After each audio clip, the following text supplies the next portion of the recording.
En esta comunicación voy a hablar de la razonabilidad de la generación del Verbo divino y de la conveniencia de que esto nos fuese revelado en los escritos de Tomás de Aquino. En la doctrina de Santo Tomás de Aquino permanentemente se muestra la fecunda relación entre fe y razón. Por una parte, aquello que conocemos por la fe es siempre coherente con nuestro conocimiento racional de la realidad. Como la gracia presupone la naturaleza, dice Santo Tomás, la fe presupone el conocimiento natural. Por otra parte, la fe amplía el horizonte de la razón, exigiéndole llegar hasta sus límites más altos. Es por esto que una vez que consideramos un dato revelado, no entramos a demostrarlo por la razón, pero debemos mostrar la coherencia entre el dato revelado y el resto del saber humano. En este sentido, incluso es necesario reflexionar sobre la razonabilidad del misterio trinitario. En esta oportunidad queremos mostrar la importancia de reflexionar metafísicamente sobre la generación del Hijo y mostrar su razonabilidad metafísica. Por otra parte, en la doctrina del Aquinate es conveniente la revelación para que el hombre pueda cumplir con su fin último, que es Dios mismo, y en este sentido el autor muestra por qué fue conveniente que Dios revelara el misterio trinitario. Por metafísica sabemos que la naturaleza de cualquier acto es comunicarse a sí mismo cuanto le es posible. Por el conocimiento que tenemos a partir de los efectos, sabemos que Dios se comunica por la creación. Pero luego la fe viene a decirnos que hay otro modo más perfecto en el que Dios se comunica, que es por la generación del Hijo. La conveniencia de la revelación del misterio trinitario la encontramos en Suma Teológica cuando Santo Tomás responde: para dos cosas hemos necesitado conocer las divinas personas. Una, para tener ideas correctas acerca de la creación de las cosas, pues al confesar que Dios hizo todas las cosas por su verbo, se excluye el error de los que sostienen que las produjo por necesidad de naturaleza. Asimismo, cuando ponemos en él la procesión del amor, afirmamos que Dios no produjo a las criaturas por indigencia propia ni por motivo alguno extrínseco, sino por el amor de su bondad. Santo Tomás dirá que el conocimiento de una potencia generativa en Dios nos ayuda a comprender mejor la libertad de la obra de la creación, porque en la generación del Hijo ya se ha dado la perfectísima comunicatividad según la bondad divina, mientras que de otro modo podría pensarse fácilmente que esta comunicabilidad se ha dado en la creación. La esencia divina es anterior a la potencia, por eso la comunicatividad del viviente, según su esencia, es la generación, y no cualquier otra producción extrínseca. Por esto el autor afirma que es necesario el conocimiento de la Trinidad para sentir rectamente de la creación de las cosas. Si conocemos que de Dios procede el Verbo, podemos a su vez conocer que el acto de la creación es libre. En efecto, si Dios es perfecto y acto puro, debe darse la comunicación de su actualidad. Cuando sabemos que la comunicación de la actualidad es el Hijo, entonces ya se sabe que la creación del mundo es libre. Si esto no se supiera, se podría caer en el error de pensar que Dios tuvo que hacer necesariamente el mundo. Si la potencia de Dios se manifestara primerísimamente en la creación, se originarían muchos problemas, porque siempre se tendría el hecho de que no ha manifestado todo su poder. Parece que le pertenece a un ser infinito tener el poder de comunicar toda su perfección infinita, porque si no, no sería tan poderoso. Es necesario que Dios comunique su perfección infinita, y en el hecho de la consideración teológica de la generación del Hijo, porque al considerar la potencia divina surge el problema: si Dios tiene un poder infinito, este poder solo va a poder obrar de manera finita. El arrianismo tiene el problema de que si Dios engendraba, lo engendrado de la criatura. Para hacer de la nada se requiere un poder infinito, pero creando de la nada no ha hecho lo máximo. Lo máximo pensado para el poder de Dios es precisamente engendrar un Dios. No debemos preguntarnos por lo máximo posible para el poder creador de Dios, sino el máximo posible para el poder de Dios. El poder de Dios, totalmente identificado con su esencia, comunica lo máximamente comunicable, mientras que cuando hace de la nada, no comunica máximamente su bondad. En el de potencia, Dei, encontramos el argumento más completo que nos da el doctor Angélico sobre este tema. El argumento comienza con la premisa según la cual el acto de suyo es comunicativo. Si no comunica es porque algo lo impide, pero la naturaleza del acto es que se comunique cuanto le es posible. La naturaleza es el acto máximo y purísimo. Luego se comunica cuanto le es posible. Un modo de comunicación del acto es la creación de los seres, la cual comunicación es por semejanza, pues no comunica todo lo que puede, esto es, toda la perfección de su naturaleza. Otro modo de comunicación es el que asume la fe católica. En esta, Dios comunica su naturaleza de un modo natural opuesto a la comunicación por semejanza. La necesidad de que el padre engendre un hijo debe ser entendida, en palabras de Leonardo Polo, como una superabundancia. Explica que como nosotros conocemos solo a partir de las cosas naturales y luego aplicamos esos atributos a Dios de un modo elevado, lo mismo sucede con la generación. La noción de potencia generativa sería mucho más rica que la potencia generativa que nosotros conocemos en las criaturas. Esta superabundancia de la potencia generativa solo es tocada, dice el autor, por la metafísica, pero en ningún caso puede comprenderla por la incapacidad del cognoscente. En este sentido, el Hijo sería la expresión de la superabundancia del Padre. Además, debemos considerar que el Hijo no es engendrado por voluntad, sino por necesidad. Las cosas eternas, continúa explicando la Quinate, no pueden ser o no ser, sino que es necesario que sea, es decir, nada de lo que pertenece a Dios puede ser de otra manera. En cambio, las cosas creadas pueden ser o no ser, pues la voluntad es el principio de ellas. Si el Hijo fuera engendrado por voluntad del Padre, éste sería criatura, es decir, contingente. Sin embargo, la doctrina católica afirma que el Hijo no nace por medio de la voluntad, sino por medio de la naturaleza. El generar se sigue de la naturaleza, es decir, en la medida que está en acto, obra. En otras palabras, el Hijo procede naturalmente según la razón de conocimiento. Y en este sentido, la generación precede a la voluntad, no depende de ella. Además, añade el autor, el Hijo debe ser consubstancial al Padre, cito, puesto que lo que procede naturalmente procede a semejanza de aquel de quien procede. Fin de la cita. Ahora bien, ¿cómo es posible atribuir una potencia generativa a Dios? Como conocemos a Dios a partir de las criaturas, comencemos reflexionando brevemente sobre la razón de perfección que hay en la generación de las criaturas. Si bien la generación humana se explica por una parte por la necesidad de preservar la especie y en este sentido por la imperfección de la materia, Tomás de Aquino añade un segundo fin de la generación en el hombre en virtud de su alma incorruptible, que es la multiplicación de los individuos. En este sentido, a la generación pertenece también la comunicatividad de la propia perfección. En Suma Teológica, primera parte, cuestión 27, artículo 2, Santo Tomás se pregunta si en Dios puede haber una procesión que sea llamada generación. Comienza distinguiendo dos sentidos de la palabra generación. Cito. Uno con carácter general para todo lo reproducible y corruptible. En este sentido, generación no es más que el paso del no ser al ser. Otro con carácter propia para los vivientes. En este sentido, generación indica el origen de algún viviente unido al principio viviente. Su nombre es el de nacimiento. Sin embargo, no a todo lo de este tipo se le llama engendrado, sino solo y propiamente a lo que procede por razón de semejanza con la naturaleza de la misma especie, como el hombre procede del hombre y el caballo del caballo. Fin de la cita. Santo Tomás explica que en el caso de los vivientes corpóreos, su generación incluye ambos sentidos.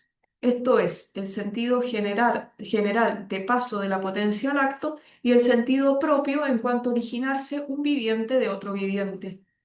Por eso cabe la posibilidad de un ser viviente que se engendre no pasando de la potencia al acto.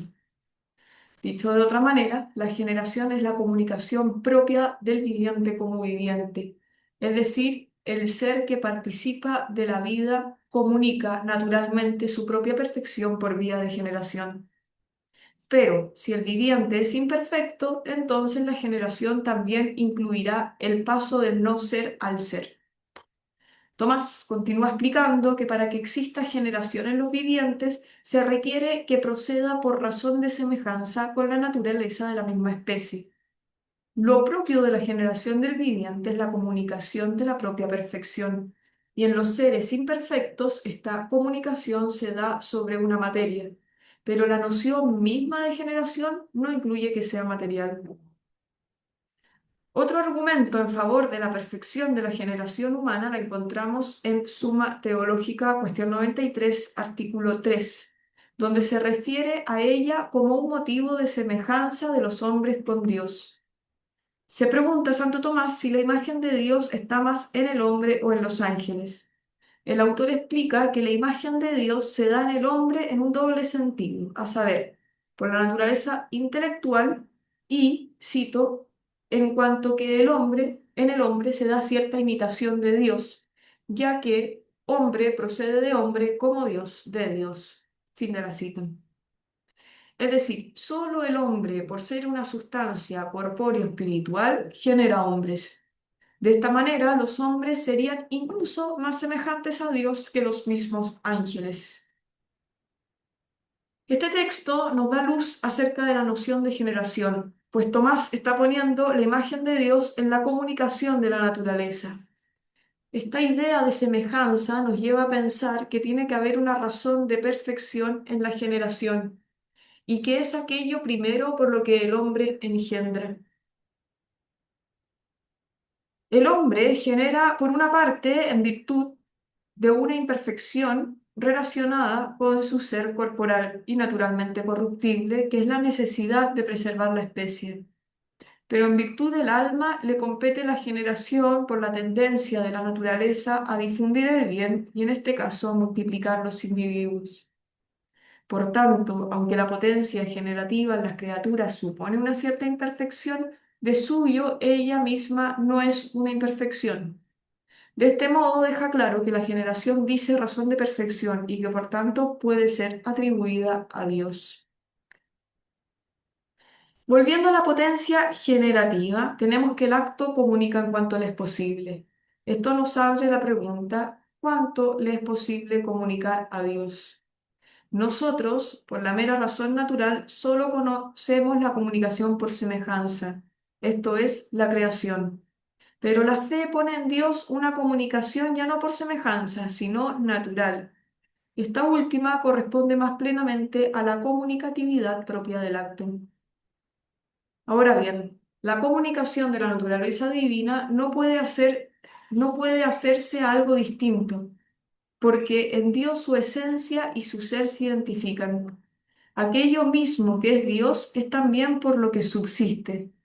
En las cosas que no son subsistentes, la forma debe ser comunicada a la materia, pero en Dios no puede comunicar su forma a algo distinto. Es decir, supuesto que hay una comunicación de la naturaleza divina, esta no puede ser a un supuesto distinto, porque en este caso no sería comunicación natural, sino por mera semejanza. Santo Tomás ha explicado que la comunicación por semejanza es hacia afuera. Ahora bien, la generación es una comunicación hacia adentro. Para comprender este tipo de generación adintra, Santo Tomás nos da el ejemplo de la generación del verbo mental. Cuando el entendimiento humano concibe la forma de una entidad externa, recibe de ella una semejanza. Sin embargo, la naturaleza del ser real es distinta a la del ser entendido. En nosotros, seres compuestos, no se identifica nuestra naturaleza con la operación del intelecto. Entendernos a nosotros mismos, lo entendido no es el hijo nuestro.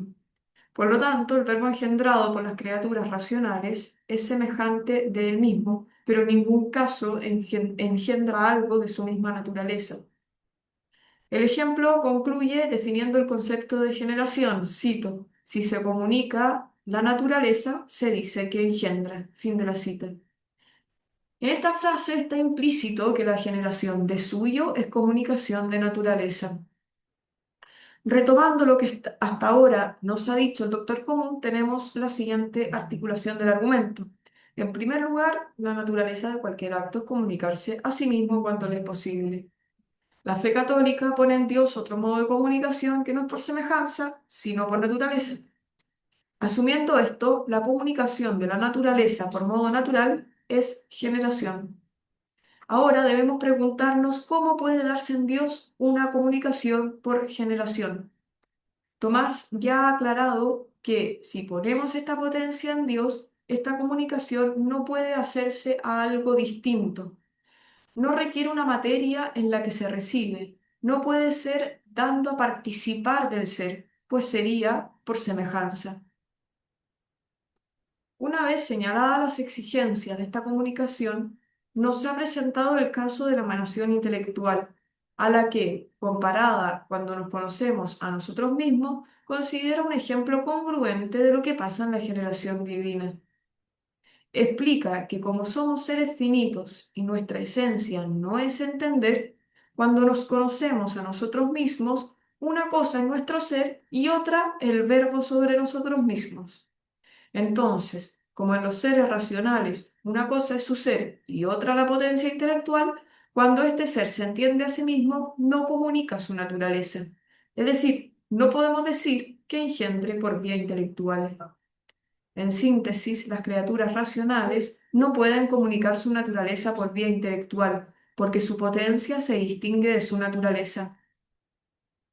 El autor prosigue explicando que, así como al conocernos a nosotros mismos concebimos un verbo semejante a nosotros, en Dios también procede un verbo cuando se entiende a sí mismo. Si la naturaleza del ente es entender, entonces cuando éste se entiende a sí mismo, lo entendido será de su misma naturaleza y procedería de modo natural. Por tanto, sería hijo.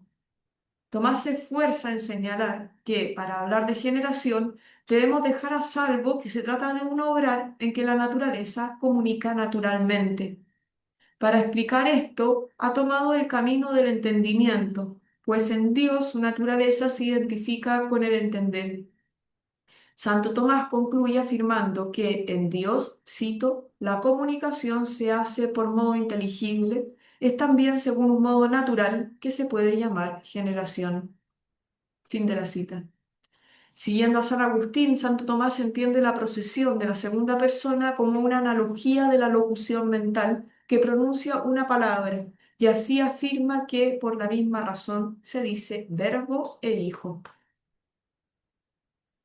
El hijo procede naturalmente según la razón de conocimiento, y en este sentido la generación precede a la voluntad, no depende de ella. Además, añade el autor, el hijo debe ser consustancial al padre, puesto que lo que procede naturalmente procede a semejanza de aquel de quien procede. En Dios, lo que procede del acto intelectual por el que Dios se conoce a sí mismo, procede naturalmente. Lo mismo sucede con lo que procede el acto de la voluntad, con que se ama a sí mismo. De este modo, el Hijo procede como verbo del Padre que se conoce a sí mismo. Además, conociéndose, Dios se ama, y de esta manera procede el Espíritu Santo. En conclusión, tanto el Hijo como el Espíritu Santo proceden naturalmente, y por esto mismo son coeternos y consustanciales al Padre.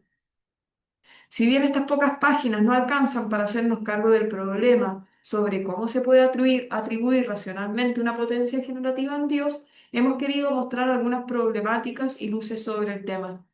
En primer lugar, mostrar que la generación del verbo es por necesidad y por tanto anterior al acto creador. En este sentido, era conveniente que Dios revelara la generación del Verbo, pues sólo así comprenderemos mejor el acto creador. Por otra parte, una vez que hemos conocido que Dios es Padre, se nos hace mucho más luminosa la razón de paternidad de los hombres, ya no solo como un modo de preservar la especie, sino como el acto que más nos asemeja a Dios. Muchas gracias.